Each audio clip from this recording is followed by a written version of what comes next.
ఈ అతి పెద్ద ప్రమాణంలో ధాన్యాన్ని ఉత్పాదన చేసేదానికి రసాయనిక ఎరువుల్ని, పురుగు మందుల్ని, శిలీంధ్ర మందుల్ని, కలుపునాశక పదార్థాల్ని యథేచ్ఛగా విచ్చలవిడిగా మన కారడవులన్నిటినీ నరికి వ్యవసాయ భూములుగా మార్చి అందులో పారుతున్న నదులకు డ్యాములను కట్టి ఆ నీటిని డ్యాము కింద ఉన్న భూములకు సరఫరాజు చేసి సాగుదల, నీటి సాగుదల అనే ఒక పేరుతో ఎంత ఘోరమైన పాపాన్ని మనం చేస్తున్నామంటే, ఇంత మాంసాన్ని, ఇన్ని ధాన్యాల్ని పెంచి ఒక్క కేజీ ధాన్యాన్ని తినేదానికి 5 మంది కావాలి. అలాంటిది 1 కేజీ మాంసాని కోసం 7 కేజీలు కావాలంటే 35 మంది తినతక్కన ఆహారాన్ని ఒక్కరు అమెరికాలో ఒక రోజుకు కేజీ మాంసం తింటారు.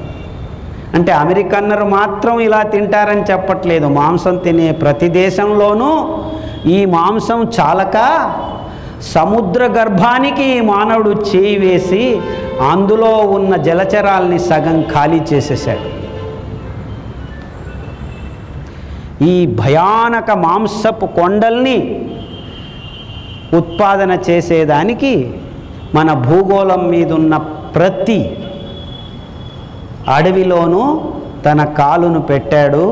మొత్తం ఇప్పుడు భూమి మీద ఉన్న అడవి ప్రాంతపు శాతం 40% నుంచి 1960 సంవత్సరంలో 38% ఉన్న కారడవులు ఇప్పుడు 11% దిగాయి. ఈ 11% దిగిన పరిమాణం ఏమిటి? ఇంగాలామ్లం, బొగ్గు పులుసు వాయువు మన భూమిని చుట్టూ ఉన్న పచ్చ వాయువుల, ఆకుపచ్చ వాయువుల వలయంలో ఉన్న ఈ కార్బన్ డయాక్సైడ్ అంశము 250 ppm నుంచి 400 ppmకి ఈ 50 సంవత్సరాల్లో పెరిగింది. ఆ పెరగటం వల్ల మొత్తం భూగోళమే జ్వరం వచ్చినట్టు వేడి పెరగటం మొదలుపెట్టింది. దీన్నే గ్లోబల్ వార్మింగ్ అంటారు. అంటే మనం తింటున్న ప్రతి ఒక్క మెతుకులోనూ మన భూమిని వేడి చేస్తున్నామని మిమ్మల్ని అందరికీ గమనించమని చెప్తున్నాను. అంటే మీరు మాంసాహారులైతే అతివేగంగా ఈ బొగ్గు పులుసు వాయువును ఉత్పత్తి చేసేదానికి కారణకర్తలు అవుతున్నారు. అంటే మన దేహానికి రోగాల్ని తెచ్చుకోవటం ఒకవైపు అయితే, పర్యావరణాన్ని నాశనం చేసేదానికే మనం పుట్టాము అన్నట్లు ఈ భూమి మీద మనం వర్తిస్తున్నాము. అంటే మనకి ఇంకేమీ పని లేదు, పర్యావరణాన్ని నాశనం చేసేదానికి మాత్రమే పుట్టాము. ఈ విధంగా అసహజ రీతిలో కోళ్లను, పందులను, మాంసాల్ని పెంచే ఒక వ్యవస్థితమైన ఉత్పాదన కార్యక్రమాన్ని గత 28 సంవత్సరాలు, 30 సంవత్సరాల నుంచి మొదలుపెట్టాం. అవునయ్యా, ఇది తినటం వల్ల మేమందరం చాలా బాగున్నామని ఏమైనా చెప్పుకోవడానికి వీలుందా? లేదు. గత 28 సంవత్సరాల్లో బీపీ ట్యాబ్లెట్ మారాటం, అంటే అమ్మటం, బీపీ ట్యాబ్లెట్ మారాటం $48 కోట్ల నుంచి $480 కోట్ల పెరిగింది. అంటే ప్రతి ఒక్క మనిషి హృదయ ధమని గోడల్లో అంటూ చేరుకోవటం మొదలయ్యింది అని.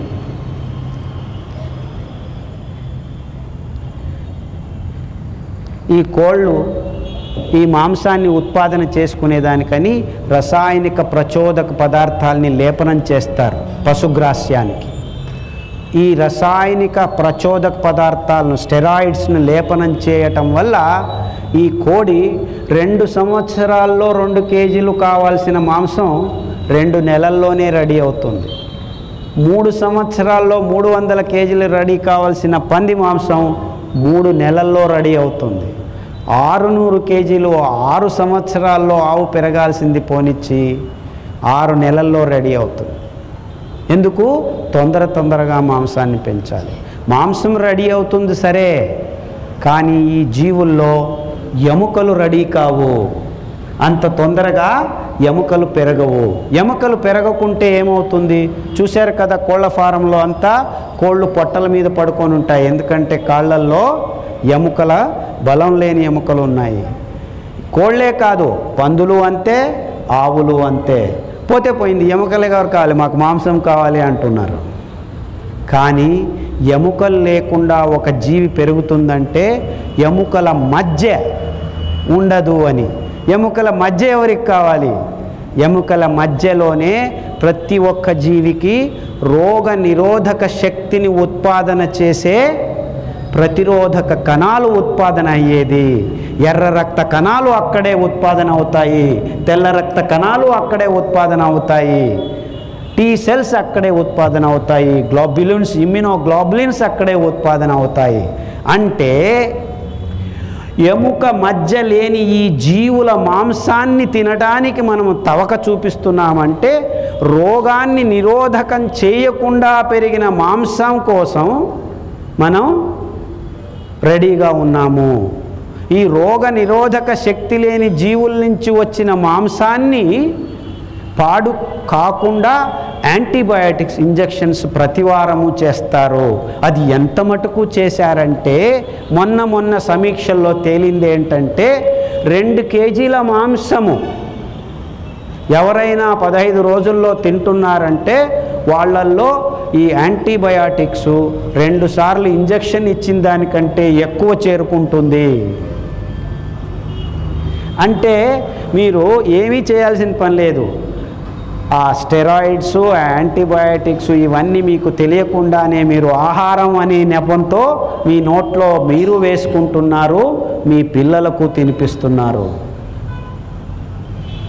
వాళ్ళేం తప్పు చేశారు?